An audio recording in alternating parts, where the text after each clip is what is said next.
ભ્રષ્ટ અધિકારીઓ અને અજ્ઞાની કોન્ટ્રાક્ટરોના કારણે જે ગઈકાલે ગોલ્ડન ચોકડીની મુખ્ય લાઇનમાં ભંગાણ થયું ગેસ લાઇનમાં, જેના કારણે અડધું વડોદરા શહેર ગઈકાલે રાંધણ ગેસ વગર રહ્યું, લોકોને જમવા બનાવવાની તકલીફ પડી. ત્યારે એવા જે અધિકારી જે ડેનેજ જેનો કોન્ટ્રાક્ટ હતો, ડેનેજનું કામગીરી કરતા હતા, એ કોન્ટ્રાક્ટરના અધિકારી જે હોય એમની સામે કડક પગલાં લો, કોન્ટ્રાક્ટરોને બ્લેકલિસ્ટેડ કરો અને આ ભ્રષ્ટ અધિકારીઓની સામે પગલાં લો એવી માંગણી સાથે કોંગ્રેસ પાર્ટી આજે વડોદરાના મ્યુનિસિપલ કમિશનર તો હાજર નથી, તો એમની જગ્યાએ જે અધિકારી હાજર હતા એમને આવેદનપત્ર આપ્યું છે. અતાપીનું પાપ તો છાપરે ચડીને પોકારી રહ્યું છે. જગ જાહેર થઈ ગયું, પેપર મીડિયામાં તમે બતાવ્યું કે આ ભાજપનું પાપ છે. એ અતાપી તમારો સરકારી જમાઈ હતો આ ભાજપના નેતાઓનો? એ મારો પ્રશ્ન છે. અને ફાઇલો ચોરાઈ કેવી રીતે?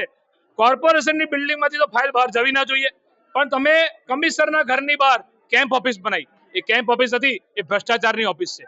150 કરતા વધારે ફાઇલો ચોરાઈ છે. ભાજપના એજન્ટ બનવાનું બંધ કરે આ મ્યુનિસિપલ કમિશનર.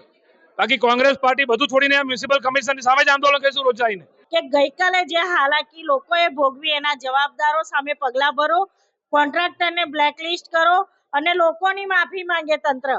કારણ કે લોકોએ હાલાકી ભોગવી છે. લોકો જો વેરો ભરવામાં કે ગેસ બિલ ભરવામાં કે કોઈ પણ ટેક્સ ભરવામાં લેટ પડે તો તમે પેનલ્ટી વસૂલ કરો છો. તો તમારી ભૂલના કારણે લોકો 24 કલાક અત્યારે પણ 100% ગેસ પુરવઠો કાર્યરત નથી, ત્યારે લોકોની માફી માંગો. પણ અહીંયા ખંભાતી તાળા લાગેલા છે, એ જ બતાવે છે કે પબ્લિકની કેટલી જવાબદારી પૂર્વક આ લોકો કામ કરે છે.